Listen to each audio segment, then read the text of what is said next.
Welcome to the Get Over Yourself podcast. This is Brad Kearns. Because we're in this culture of helicopter parenting, the parents navigating this smooth sailing, successful route for their kid, that's what we're up against. So when we want to apply our philosophy and our boundaries in our own parenting, I've experienced times where it feels like that's going to set my kid back from an opportunity in life because I didn't turn in his college essay for him.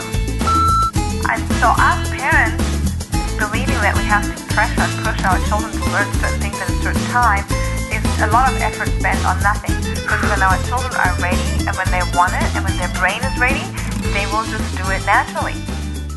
Here's a quick thank you to our sponsors. They make this show possible and the tremendous production behind it online and in audio. Thank you, wildideabuffalo.com. Grass-fed, locally raised on the Great Plains for the last 130,000 years. Quit eating that junk food feedlot cattle and get some quality meat into your life. And thank you, DNAfit.com. Cutting-edge genetic testing, delivering customized diet and exercise recommendations for your peak performance. Use the discount code GOY30. Get over yourself. Integro Probiotics make this fabulous liquid probiotic high potency. It's called Flourish, so your microbiome can flourish. Gut health is everything. Get started. Visit entegrohealth.com. And Tribali Foods, pre-made, creatively flavored hamburger and chicken patties. When you're in a rush, drop one down, fry it up. It's delicious. Tribali. And Almost Heaven. That's the name of my sauna. These are beautiful home-use saunas made of real wood, shipped to your door, easy to assemble, and then you are rocking. That's right, I'm going from chest freezer cold therapy into the hot barrel sauna. Check them out at almostheaven.com. And the Primal Blueprint online multimedia educational courses.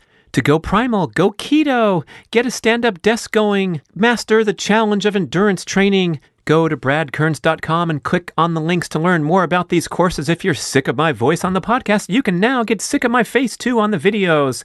And Real Salt, America's only unrefined ancient sea salt. It tastes great, packed with natural minerals. Stop consuming junk food, iodized salt, and get real. And now on to our show. Hi, listeners. Welcome to this wild and crazy and unplugged episode with Gitta Sivander. This show represents my dream for the podcast, which was to get real and authentic and unplugged. And like some of the marketing description says, we record the stuff that happens after the stop button is pressed. And indeed, that's exactly what happened as I was doing the podcast in her home. We did a fabulous 1 hour and 12-minute podcast on her dynamic expression and pace method, all that good stuff that she's doing for her career. And then we were chit-chatting for a while, and I just reflexively pushed the record button just in case. And what happened was we went off into a wonderful Alice in Wonderland journey into my childhood and this epiphanies that I had based on the commentary that we did, for the previous hour. All kinds of fun stuff come up. My role as the class clown and why I was so comfortable in class and so shy out of class that I couldn't even talk to future movie star and TV legend Robin Wright, who I hung out with at high school a little bit. The one-liner that I got off that kind of launched my career as the class clown, all kinds of fun stuff, and then transitioning into wonderful insights and reflections on parenting. Gitta with this nice little 8 or 9-year-old boy that she's raising wonderfully and giving him the multicultural experience of going back to Europe and engaging with their family there and the different values that Europeans and other progressive cultures have for child rearing versus the helicopter parenting, over-pressurized childhood experience that we see prevailing in United States of America, especially in affluent areas where everything has gotten so out of hand, it's kind of crazy. So we talk all about that kind of stuff, those moral dilemmas that we face when we're trying to give our kid every advantage and fair play opportunity, but we're seeing this crazy corruption and distortion of what childhood should be all about. You'll find out about the crazy thing that Gitta let her boy do when he was 1.5 years old that most American parents would be horrified about. And we just keep going and going and going. I mean, we already had the show in the bag, the first show, so we didn't feel those normal constraints that we usually do when we're trying to put forth a focused production. Didn't know how long this show was going to last, so I'm sure you can peek and see, but we just let this thing flow, and I think you'll really enjoy. I'm trying to be vulnerable and tell my story, man. It was tough times, and how I reinvented myself. I snapped my fingers and decided I was sick of being shy and reserved and having trouble communicating, and I just wanted to turn the corner. So you'll get a kick out of it. Everyone will have some good reflections, and thanks for listening. Yeah, so what was it about being in the classroom? It was this, this what artificial, constrained environment where I knew the teacher was going to bust me. Oh, I didn't have to follow up with closing the deal, right?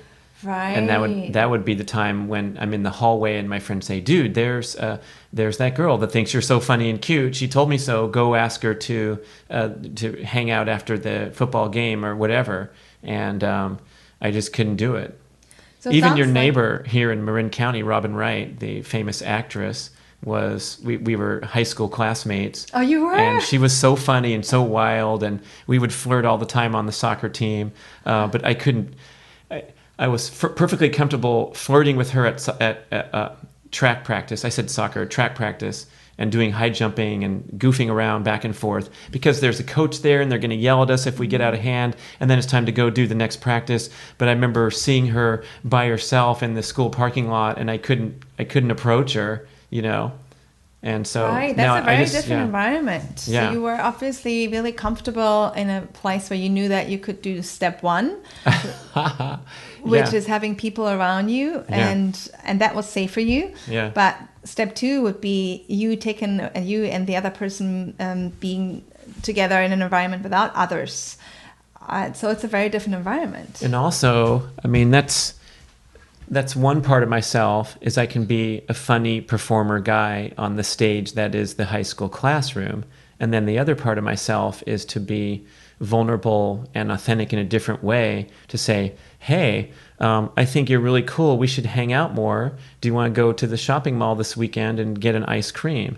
I could never once say that throughout the years of my youth. Yeah. I'm recording now because we're doing this as like an outtake. I call it a breather show, where I do these little shows. So it's like Brad's deal in high school as class clown and number one shy guy. But I promise my listeners, like in the description of the show, it's like we talk about the stuff that happens after the record button is stopped. It's a real fun, authentic show. So I hope you don't mind, Gitta, but we're rolling right now. No, I don't mind at all. I'm actually I'm up for this stuff. I like this. I like it when we go off the conventional. So this is a great conversation. I'll have a lot of questions that come up for me that I'm curious about. Push your start button, because this is an official coaching session. All right. This is, okay, here we go. There we go. Yeah. Official coaching session for you. I'm curious. Well, here's one thing. When somebody's a class clown, most of the time it is a way for him or her to stay safe, because when you're a clown, you don't have to show your real feelings. You can be funny, and you can hide your real feelings from. You hide them in this pocket of like, I'm funny, and it sounds like as a class clown, you were liked, you were loved, you were the funny guy, and people were able to relate to you, and you were able to relate to them by being funny constantly. But when you actually had to show who you really were, and this relates to being authentic, then you had the shyness was coming through, or some fear was coming through for you. Does that feel kind of in alignment? That's it. Yeah. So my curiosity is, now as an adult thinking back, you lived at a different time, and we have moved along several decades from your high school time. Now thinking about, had you been allowed to state, and it would have been appropriate at the time to state that real feeling that you had, maybe that you were shy, like when you would have approached the girl, had you been allowed to say, I would really like to go out for an ice cream with you, but just saying this right now is really hard for me. I feel really shy about it. And had you been allowed to kind of look away in that moment, do you think that would have given you more of a permission to do that? Yeah, that would have been the secret. I needed my my younger sister Gitta there to counsel me at home, and then go down with that, armed with that. But I think that gets back to so much of what we talked about in the podcast, that who I really was a shy, insecure teenager like everybody else, and I just had that one attribute, that element of my personality where I could go off and be a goofy guy. But that's a hiding, coping mechanism to be. And I remember this memorable occasion was in 8th grade, where we were doing sex education. So it was a very tense classroom, and the teacher was stressed about it. But you have to go learn these things and watch the video and engage for the first time with your peers on this very sensitive and embarrassing situation where we're talking about the reproductive system. We're doing this, we're doing that. And the teacher was talking about the female menstruation and the whole thing. And then she paused the projector for a moment, and she says, well, I'm not sure we're going to finish this movie today. And if so, we'll do our worksheets, and then we'll do it tomorrow. Let me see. It looks like there's not much left. Now, how long does the period last? And I go, 28 days.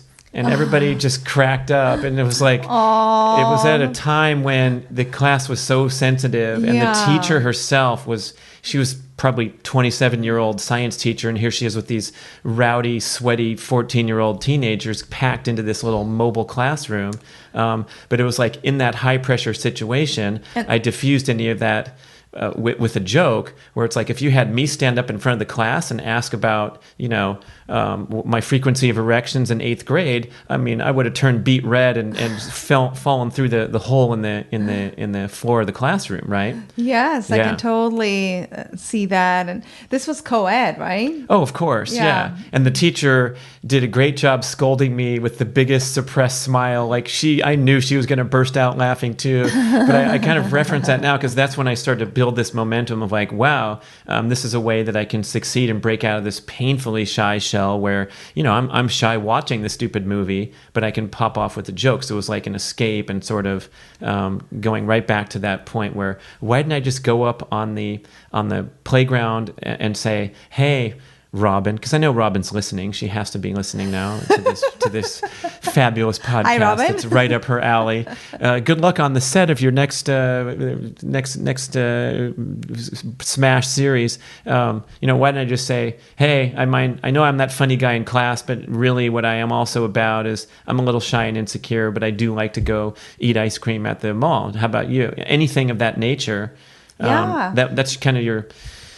Because usually what we see with this, especially in the young scene, is you get built up and propped up by your friends to be a bullshitter and go over there and go, hey, what's up? I might have some time. I might have some free time this weekend. I'm not sure yet, but you want to hang, that kind of crap. Yes, you have to be somebody else than you really are. You're being prepped to be different.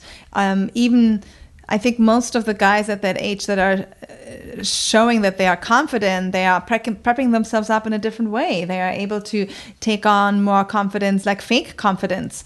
And everybody else wants that fake confidence because they think that's the real confidence.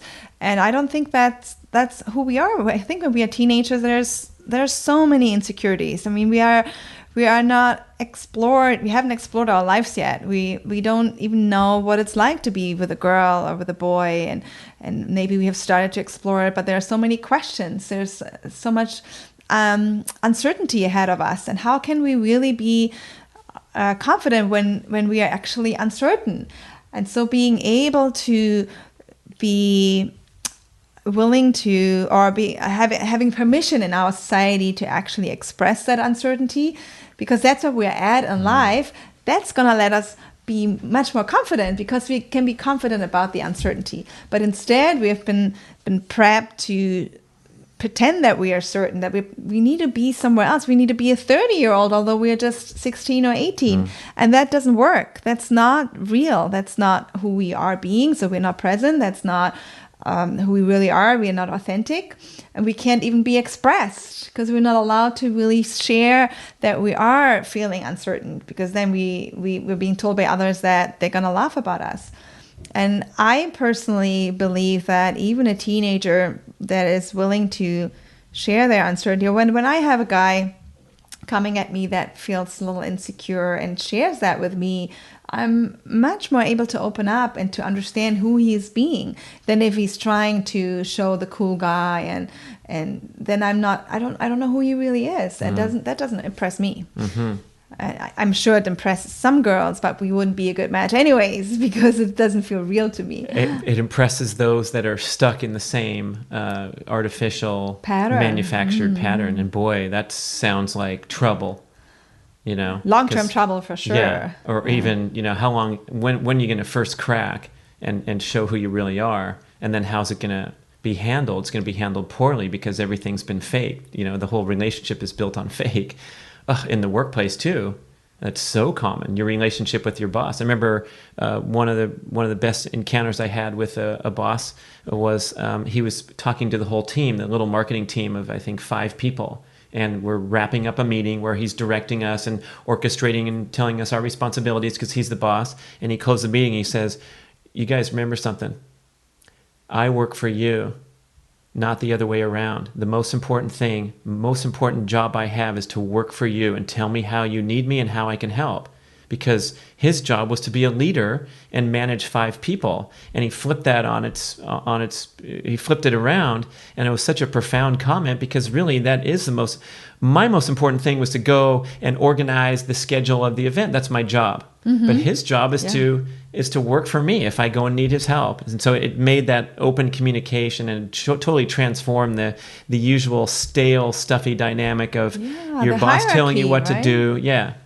It changed the hierarchy around, and maybe there are some hierarchies around teenage boys and girls too, and especially at your time, it was probably the boy that always had to make the first step, and then you're being put under pressure that you have to do something that might be difficult for you.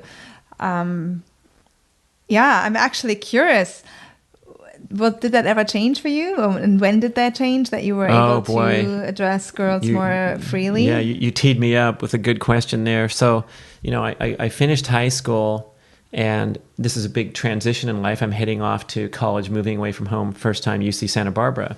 And I made a conscious decision at that time that I was so sick of myself and the way that I was conducting myself with this shyness and this insecurity that I decided to just leave it behind and really transform right in conjunction with heading up to school. So I made a conscious decision that I was going to reinvent myself and not be this shy, painfully insecure person.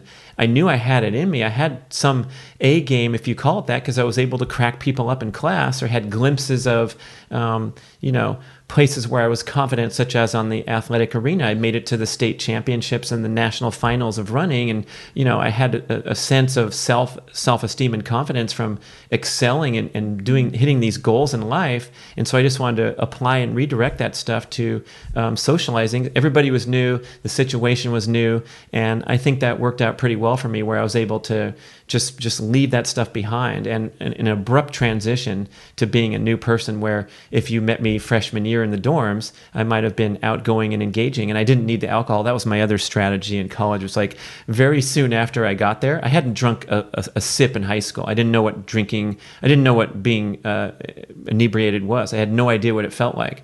Then I got drunk my first time, and it was pretty silly, and I was riding my bicycle zigzag on the path instead of straight, and I didn't know why. But then I realized, it didn't really work for me.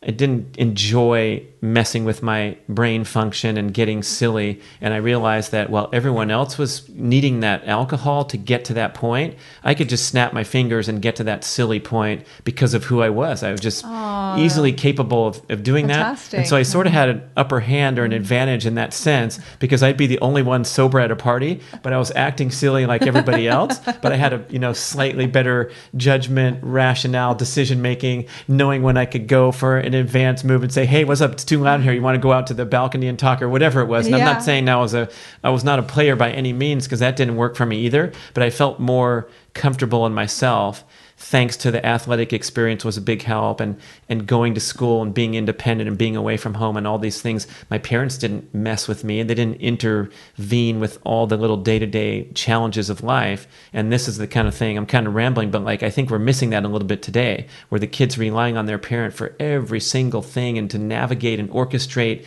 with their college applications and their college application counselor, and then they're looking on their the GPS application that you have, where you can find where your kid is at any and all time, and they're off to college, and they're saying, I was at a party where one of the parents were showing me this cool app, and they're like, look, she's at the dining hall right now because it's 5:30 to 6:30. And like thinking back to where I was in college, like my parents didn't know what state I was in. We were down in Mexico at a friend's house, and there was there were no cell phones, but it was so different. And I think there's a lot of value to that, to where we need to kind of figure out ways to let kids bust loose today, like I'm describing for myself.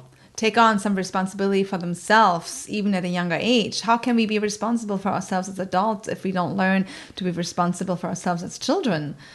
We need to learn that from early on. This is actually a whole other topic here to talk about, because I have a son too. He's 10 or 11? He's 8. Oh, 8. Yeah, he acts like a 10 or 11. Very mature guy, entertaining himself during the boring seminar. Boring for him, it was great for us. But yeah, you're doing a great job. He's seeing the world, and kind of you brought him to this thing. And he got nicely dressed, which I noticed. And I think it was because, like, hey, man, I got to drag you to this thing. And it's not, it's not the park, and it's not the birthday party, but he went with it. He went with it, and not his favorite thing to do, but it was important for me to show up. I wanted to see David Versi speak, and I wanted to meet you, obviously, because that's where we got connected. And my son just loves dressing up. I don't know what it is, but his dad is a speaker and speaks worldwide, and he's always nicely dressed. So when we go to events, my son wants to dress in his Italian clothes and handmade for him. Wow. And so then he was actually quite surprised that it was a smaller event, a smaller room, more intimate. And he's like, what? I thought this was going to be hundreds. But he always brings something with him to be busy with. And I don't think that a lot of children don't do that. I don't know how many parents bring their children to events that are for adults. And I think it's important for children to follow their parents to their work sometimes, to not only go to birthday parties and to the pool, and not only do what my son needs to do on a weekend, but actually my son needs to do something that I need to do. He needs to learn that. He needs to follow adults sometimes. And of course, I often do something for him, but it's not all about him. That's not how life is when he's an adult either. We can't do every day what we want to do. What's she saying? What? It's not all about your son? Oh my gosh. Don't you realize we're here in America where that's the law? I forgot about that. I just flew in from Sweden last night, and I guess I'm in my Swedish mindset here right now. No, I really don't. I really think that even in America, and even in Marin, where we parents are so, like, we are helicopter moms, and yes, I mean, to some degree we need to be. There's definitely more danger here. The child abductions happening all the time, and I don't hear of it quite as frequently in Sweden. So there's a lot more freedom around it. So we do need to be careful. We can't give our children the same freedom that we did when you were young, and when I were young. But still, there are definitely certain areas where we can give our children freedom, and we don't. We don't do it. We are older parents. We have single children. I mean, we only have one child, and we are even helicoptering them even more. It was like we worked hard to get this kid. We may not have been able to get pregnant, and in older times, parents were young. They got pregnant. They had this child. It was much more natural. It was just happening. And I think that we would give kids more freedom that way as well. And now our children are wish children in so many ways that we are so afraid of losing them. That's just one aspect out of many, but it's also one aspect, I think, that brings in this constant fear of loss. And I believe in order to really be growing into responsible adults, we need, as parents, we need to let go on some levels. We need to be okay with okay, feel that fear, but let the child do it anyways. It's the same for you, right? Feel the fear of becoming an entrepreneur, but do it. Or feel the fear of applying for a new job, but go do it. And feel the fear that you have that your child may get hurt in some levels, but they have to make their own experiences. Even as little children, my son was 1.5 years old when he stood at a gas burning stove and made his own breakfast egg, scrambled egg. He stood on a pedestal for a child so he could be high up. And my my ex-mother-in-law, she's American. She was like, what are you doing? He's 18 months old and he's standing there by the fire and making his own egg. And she was quite scared. And I was like, yeah, well, he may burn himself. Hopefully he's not going to burn himself very, very hard, because usually they don't burn themselves very strongly. They get a little burn on the finger. But he didn't. I mean, you have to find out that fire is hot in order to know that. And most kids learn that very, very quickly. And so did he. He's an amazing chef now. I feel like the Sweden and other progressive European cultures seem to have figured this out much better than the classic example of the helicopter parent in America.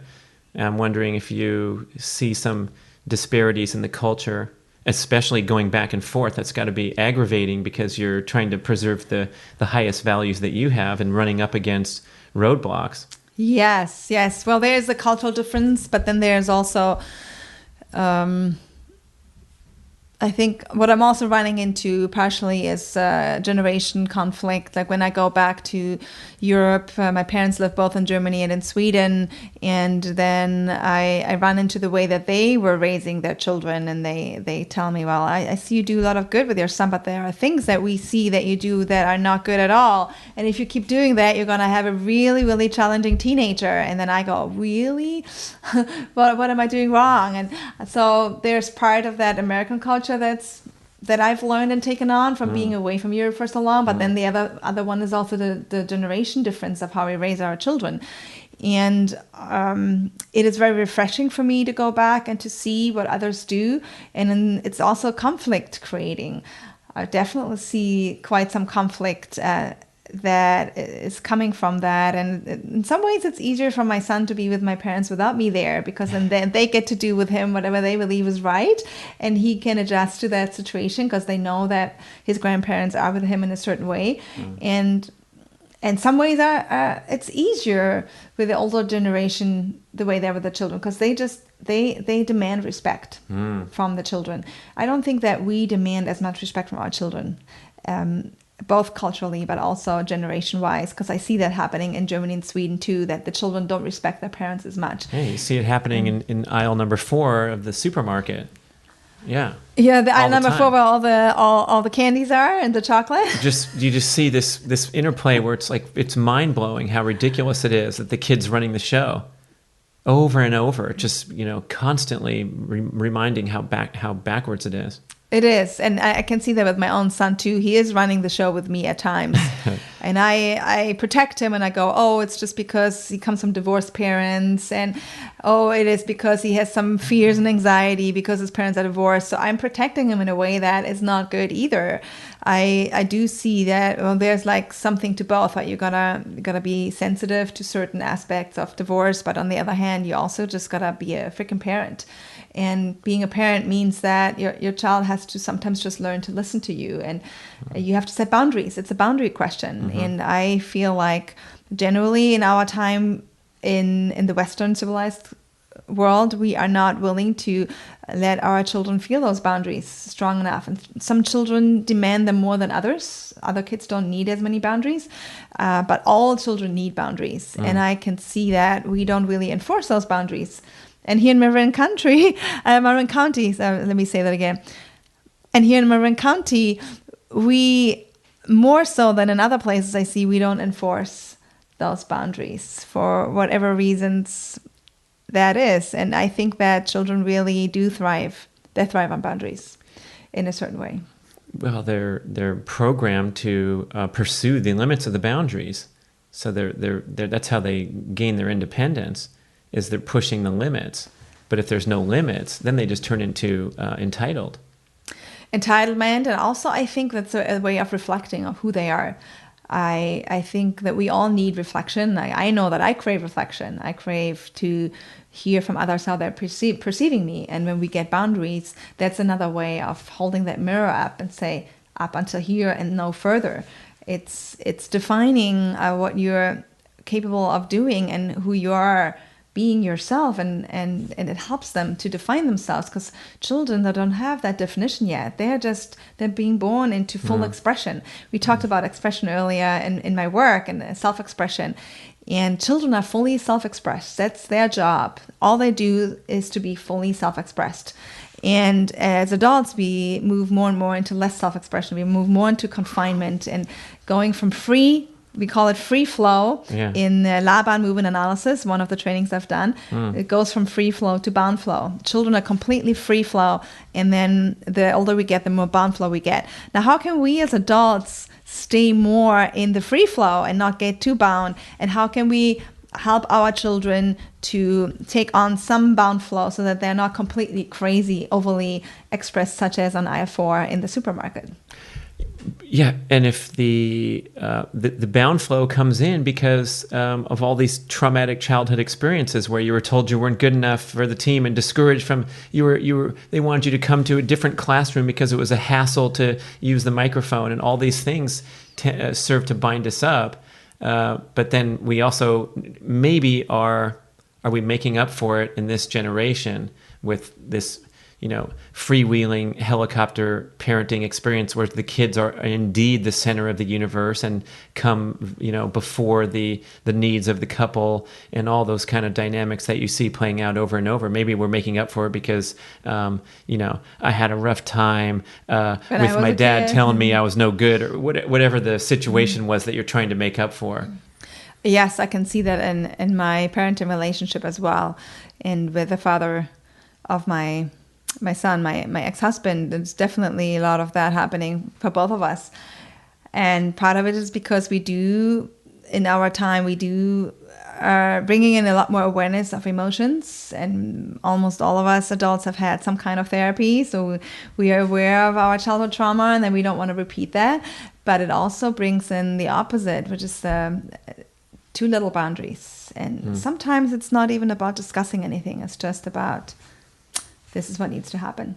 Mm-hmm. But on the other hand, I do see, my son's 8, he's going to turn 9 next month. And I do see that it does help to talk as well. I don't just want to tell him at this age now, because I said so. Yeah. I don't think that's true. And why? Yeah. Because I said so, that doesn't help very much either. Good luck when he's 17 and starts to use his middle finger. For real, it'll work.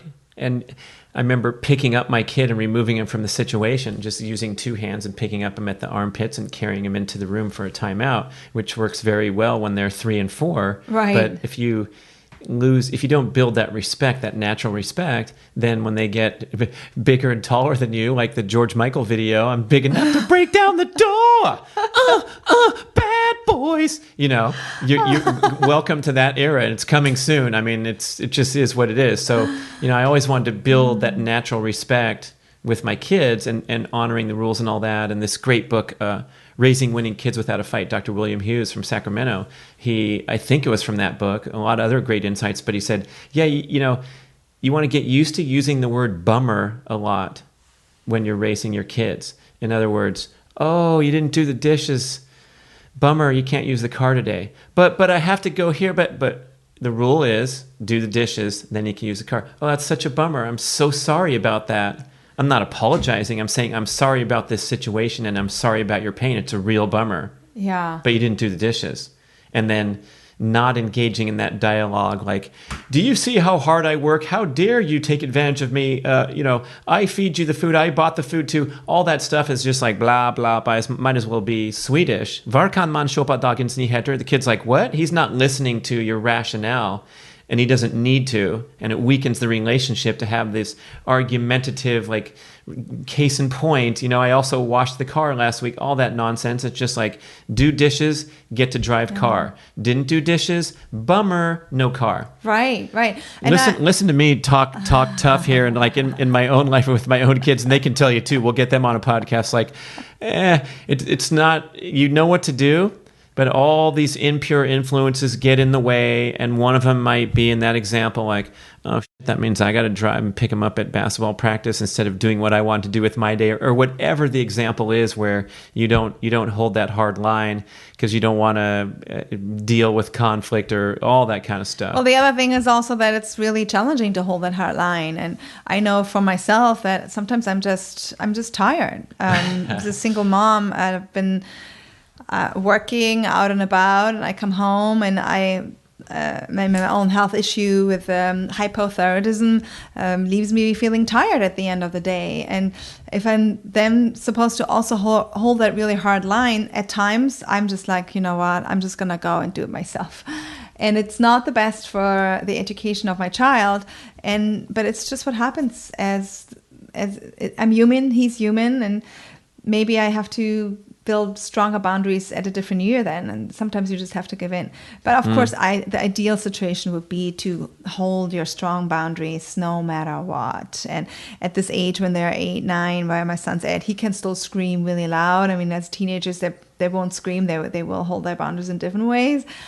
I think the boundaries they're all necessary at every age, but you hold them differently in different ages. Well, here's another thing that comes into play, because we're in this culture of helicopter parenting and the parents navigating this smooth sailing, successful route for their kid, that's what we're up against. So when we want to apply our philosophy and our boundaries in our own parenting, I've experienced times where it feels like that's going to set my kid back from an opportunity in life because I didn't turn in his college essay for him. And this stuff is, I'm not just joking, it's actually going on, where parents are writing papers in high school, or they're pulling in highly paid consultants to help the kid write his college essay. That is a big part of the admissions process in many schools, but it's not really the kid. It's been orchestrated by the parent. Another example was the accelerated competitive sports experience these days. And my son was a little basketball player when he was a little guy in the park league, and it was so much fun, and he scored a bunch of baskets, and he was clearly, passionate about this thing and wanted to improve and very competitive. And I'm like, you know what? We need to find you another level of play here to fully develop. And so you take that plunge at a young age and take that precious, innocent, competitive spirit, and we have to go into the AAU basketball scene, which anyone who's heard about, it's pretty crazy, it's pretty intense. These young kids are playing year-round, and they're spending money traveling around, but it's like, if you sit back and say, basketball should be fun, we're going to shoot baskets in the park after I get off work, guess what happens in high school when you go up face against these kids that have been developed like miniature professional players? And so that's a big dilemma there, and especially the college admissions process. And it's like, you want your kid to go to Harvard? Oh, it's a dream for every family, and it's a meal ticket for the rest of your life. But I also believe in not interfering with my kid's schoolwork and letting him be accountable to himself. Wow, what are you going to do? Well, I think that's a choice a parent needs to make, and also a belief system. For instance, I don't believe that Harvard is the place that a child needs to go to. Good. You call that out as this a mere belief rather than an absolute, which is great. So that's a great starting point right there. Like, F those guys at that school, because maybe they're a bunch of spoiled snobs that were all helicopter parent. Not necessarily so, but on that note, since I have many friends from Harvard and they're fine, well-adjusted people, those people were destined for Harvard. Big George, my buddy who graduated Harvard, MIT, he was destined for those institutions because he was a top performer in the field of mathematics since a little boy, and had whatever circumstances that led him to have that passion and that natural ability.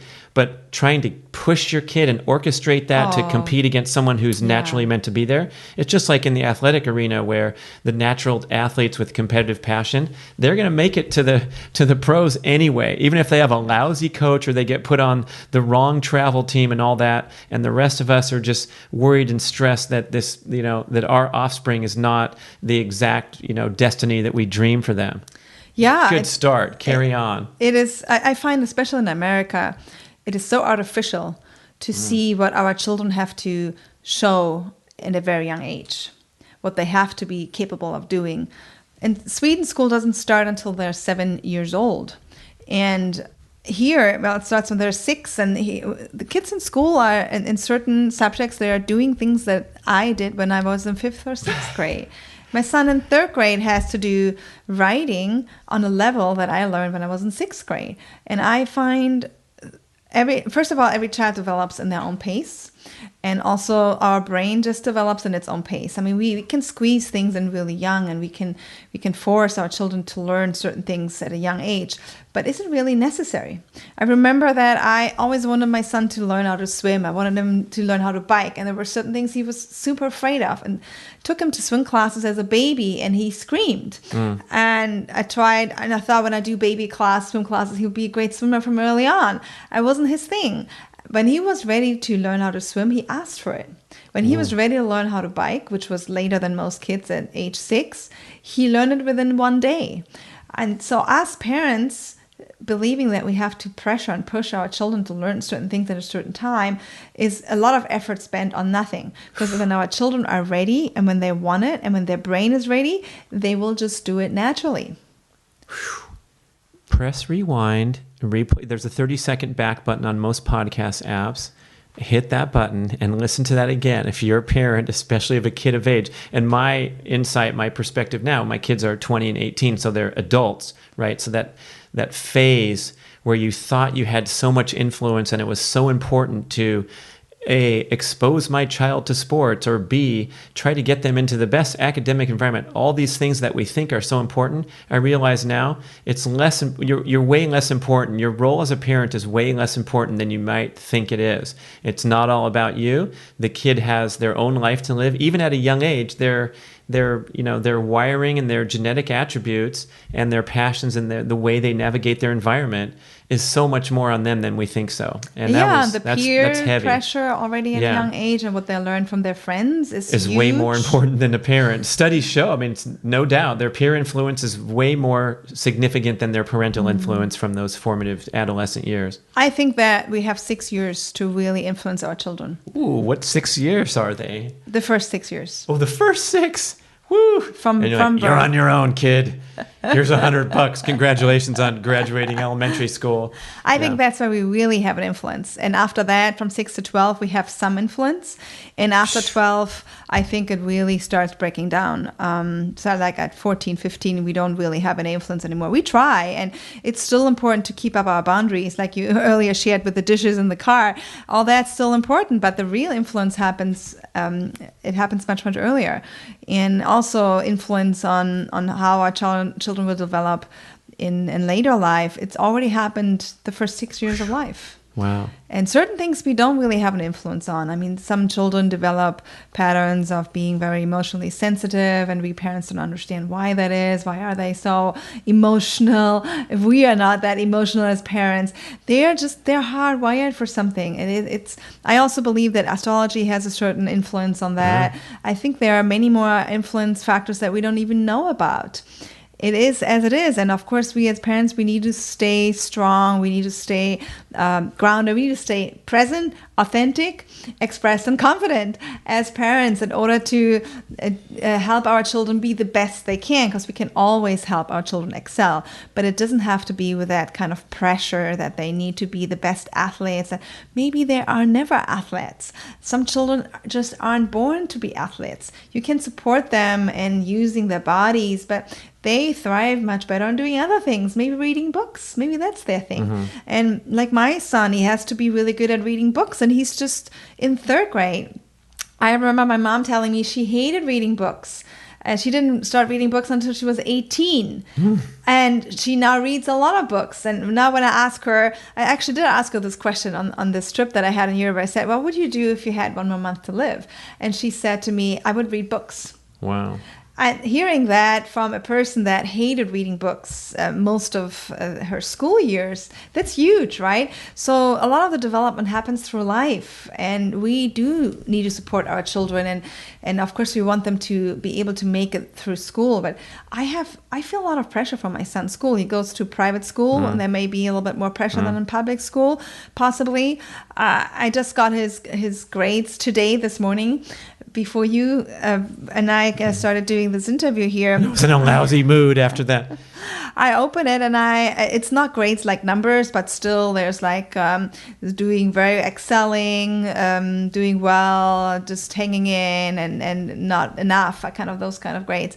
And I can see that he's not good enough in math, in divisions, and he's not good enough in writing, and like he's really challenged in writing.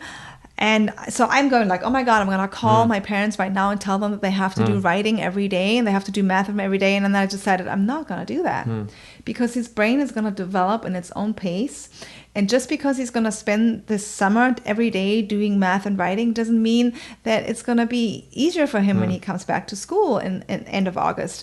I believe that what he learns this summer, the languages he's exposed to again, Swedish, German, and Italian, since with his dad in Italy as well, is going to help his brain grow and develop. And at some point, the writing in English will become easier too. We help him during the school year, but right now he's got a break. And I'm not the kind of mom who goes like, my third grader needs to do schoolwork every day.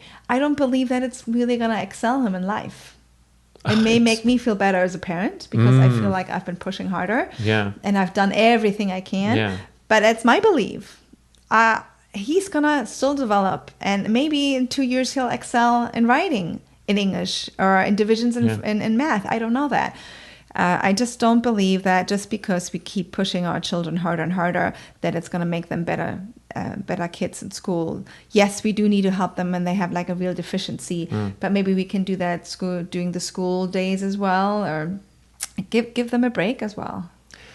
Yeah, very, very well said. I mean, we know from brain research that you learn when you have these gaps and these chances to unwind from a rigorous school year and just absorb things. And it comes with foreign language too. I realize I'm getting better at Spanish from just cooling off from my intense effort to learn and listen to the tapes over and over and just kind of relaxing and picking up, conversation and those kind of things. Just in a more relaxed manner, you can make progress. And also on that note that you just said, like, the kids need to own their own experience too. And what we're doing in part of the helicopter parenting, besides orchestrating everything, is we're taking ownership and we're part of the, we're taking credit for the success rather than having it be completely independent.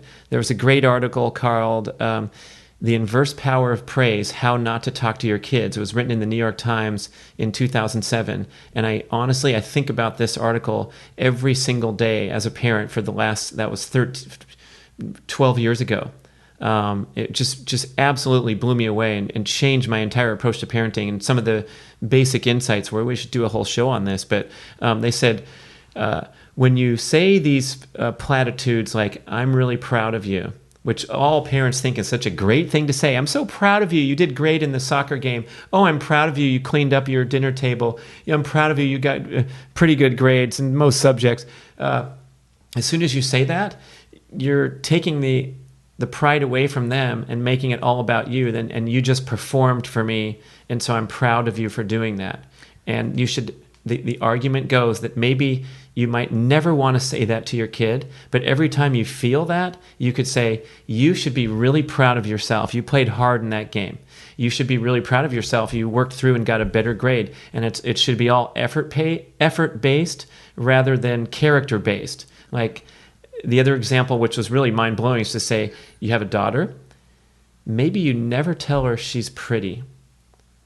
You just say, you're beautiful deep down, inside and out, or make it about, something that's more relevant than their physical beauty and how cute and attractive they look at whatever age you're talking to them about. Because especially a female, they learn to traffic on their physical appearance rather than develop their whole selves, and they form their self-esteem based on the fact that maybe they are considered more cute when they're at whatever year, and they go to high school and they're the hot cheerleader, or whatever you want to talk about that.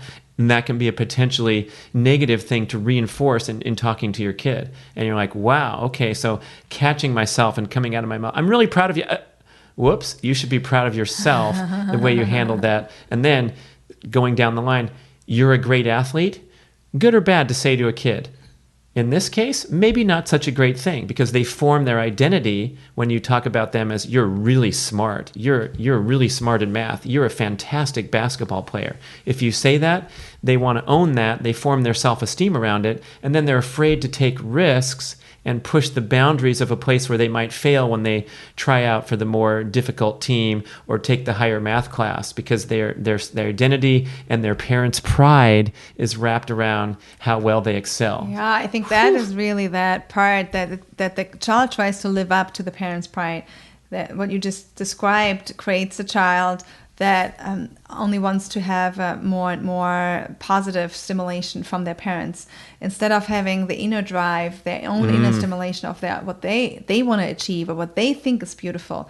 Like if they create a picture or a piece of art, who cares what anybody else thinks about it? The question is, what do you think about it? What do you like about your piece of art? Instead of giving them particular notes and grades based on what the teacher thinks is beautiful on the piece of art. I see that happening, even though Ari is my son, even though his school is very open-minded and they do mindful meditation as part of kindergarten already, and they do it every year. And they are very anti-bullying. They have a whole anti-bullying program, but it's still about grades. And the children, they have to show their best artwork at the end of the year, and then it's being showed to the county, and the county then decides if they get a number 1, number 2, or number 3.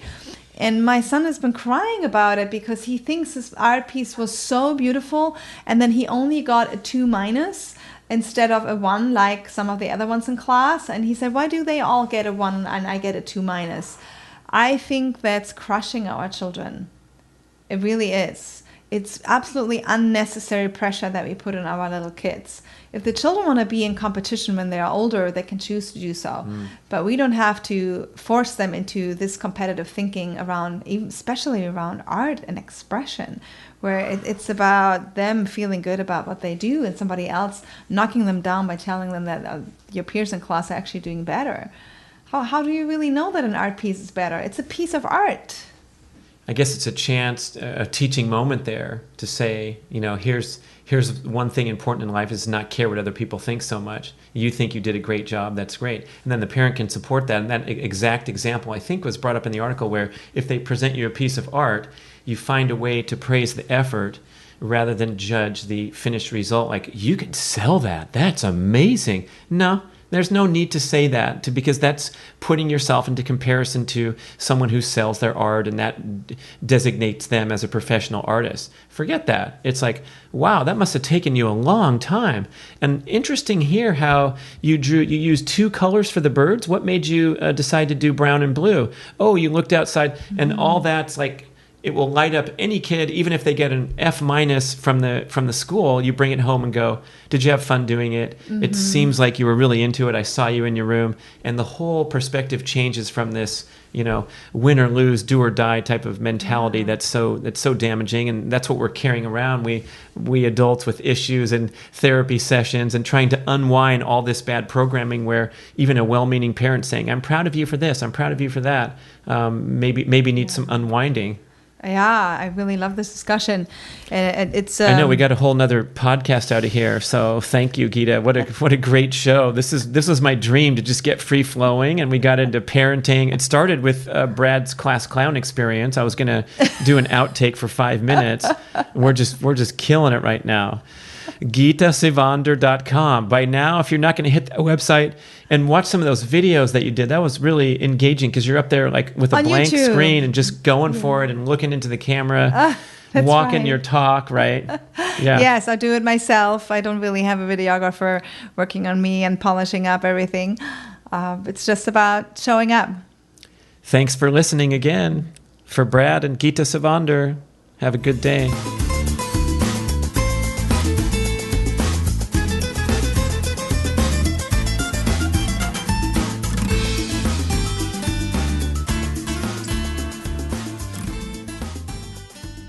Oh my, I get to talk about my Almost Heaven sauna. This has been a life-changing acquisition that gives me easy and constant access to one of the most health-boosting therapeutic treatments imaginable, the sauna. Yes, of course, it's been a cultural tradition in Scandinavia and other cold weather countries for hundreds of years. Maybe it's your favorite part of your health club visit or your ski trip vacation resort. But what about if you had a personal sauna in your own home, in your garage or your backyard?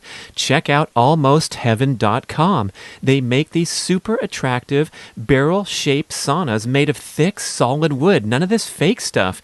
It's super easy to assemble. They ship it in a kit to your door. You watch the video, you put it together, get an electrician to wire it, and you're good to go. Turn the timer on, and 30 minutes later, you are in the hot, hot, dry, up to 180 degrees Fahrenheit, and that is the magic zone to get the vaunted health benefits of sauna exposure. You may have heard of these highly lauded heat shock proteins. They deliver profound benefits at the cellular level to boost immune function, cognitive function, cardiovascular function, improve muscular response to exercise and recovery from intense exercise, and of course, longevity. Go to foundmyfitness.com, Rhonda Patrick, and download her report for the extreme scientific details of how beneficial sauna is. I have this classic outdoor pinnacle model. It's 6 foot by 6 foot, fits 4 adults sitting comfortably or 2 adults reclining and instantly going into napping mode. I know, man, when you get in there, no matter what kind of day you had or what mood you're in, you will instantly feel chill. And this is called a hormetic stressor, a positive natural stressor that creates an adaptive response. So with regular sauna use, you become more resilient to all forms of stress that you experience in daily life. Same with my cold plunge into the cold freezer. It delivers these similar health and hormonal benefits that will make it an absolutely essential part of a relaxing, stress-balanced day. Please go check them out. It will change your life.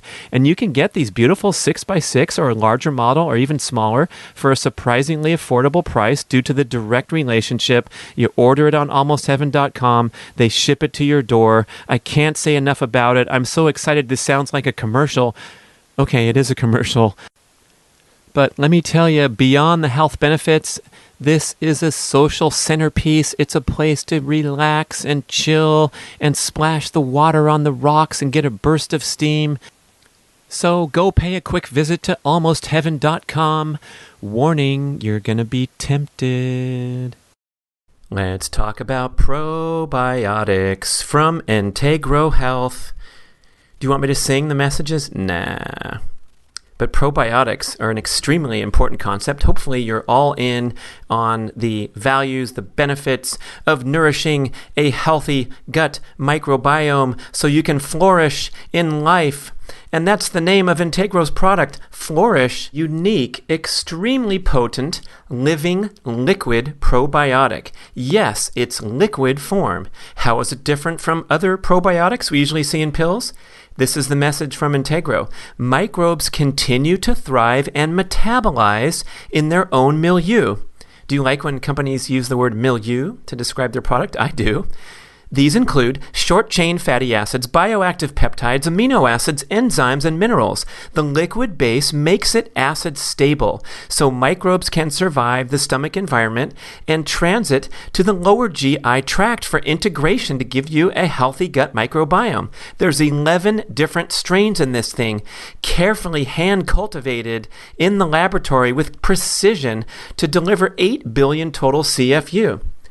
Why take probiotics? Come on, you have to ask. It's going to strengthen your immune function, reduce systemic inflammation, the root cause of all disease, improve digestion, promote bowel regularity, relieve gas and bloating, get you going again after illness or antibiotic use. That's me, because I first got this shipment the very day I returned home from a Mexican vacation and had a stomach illness once again. What a bummer. So sad, because I love going down south, but I needed to repair and return to action quickly. So I started guzzling this stuff and had a wonderful return to health. I'm a very enthusiastic user and will be over the long run, because I need all the help I can get. I don't know about you. When we're talking about our routine usage of antibiotics, the stress we put on our system and in the environment every single day, I especially notice my gut health is compromised when I engage in overly intensive athletic training, have trouble recovering. My gut is the first thing to go. So this is my go-to product, the Flourish Probiotic in liquid form. Try it yourself. I love the delicious root beer float flavor. Just kidding, man. This stuff is no funny business. This is the real deal. It's very potent. It tastes fine. It goes down okay, but no root beer float flavor. Sorry. Take it. You'll love it. Go look at integrohealth.com for more information and to order shipped directly to your door in its unique liquid form. Flourish!